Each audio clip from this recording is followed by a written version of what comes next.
welcome to the Pull List Examiner.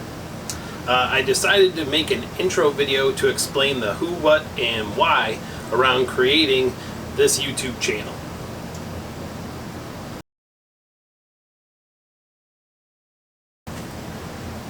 So first, if you have never heard of the term pull list or pull box before, this is a list of comic books that someone would like to purchase every time a given title is released.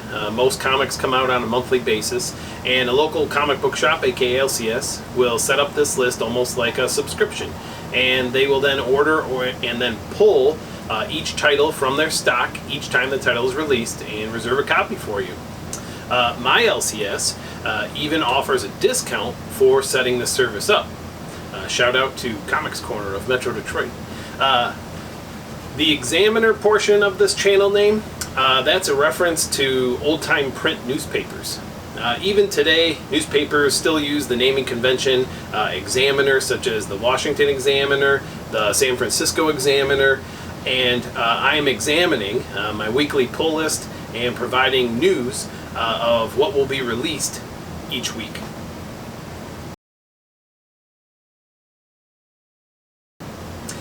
Since I already monitor which comics will be released each week and create my own weekly pull list, and I've also wanted to learn how to create content for YouTube, which includes a variety of skills such as videography, I thought this would be a fun extension of my hobby and also a way to share with others who are interested in the comic books and are part of a comic book community.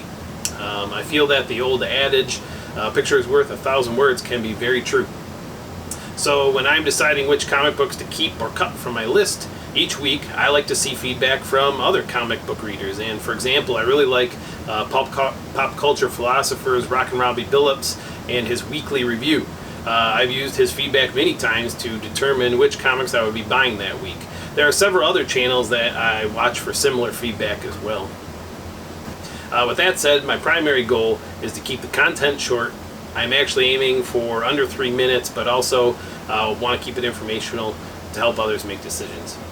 I have no financial stake in this, and am really just looking to have fun and share my passion of comics with others. And who knows, if it looks like people are actually starting to watch, maybe I can branch off into some other topics and create some other related YouTube content.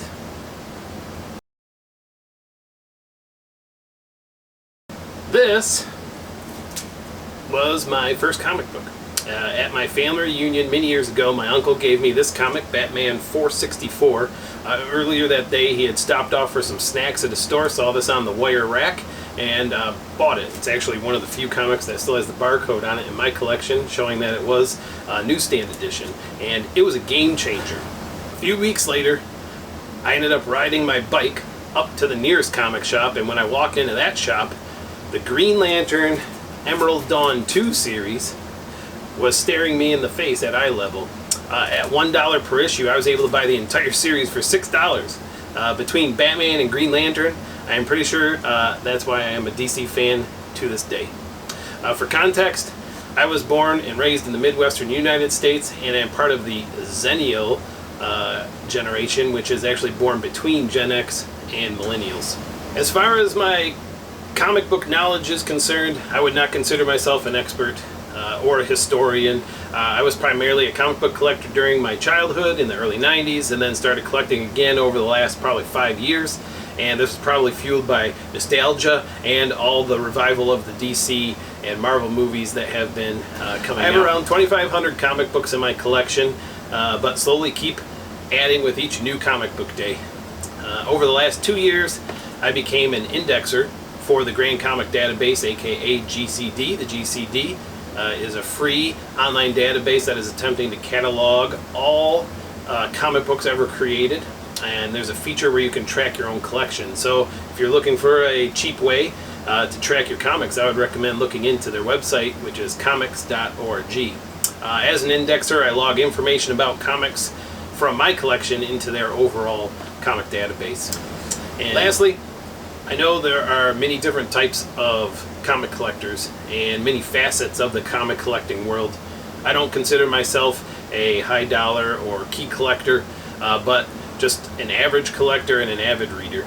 I have a few key comics, but really only because I've bought them to read them, and I will admit I have bought a few Green Lantern keys. I'm a fan of the Green Lantern universe, so I might consider myself a comic bargain hunter as well.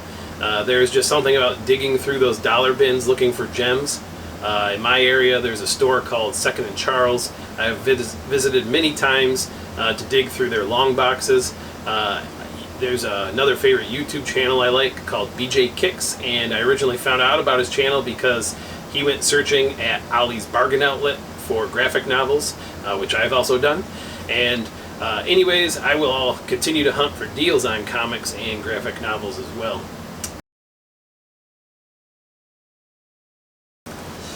If you stuck around this long, I appreciate you tuning in. Leave some comments, and I'll try to get back to you. And I'll end with this. I came up with a catchphrase to end all of my videos because I love to read my comics but also collect them. I always place my comics in a protective bag with a backboard, so once I'm done reading them, I will now say at the end of my videos, read them, bag them, and board them. So thanks for watching.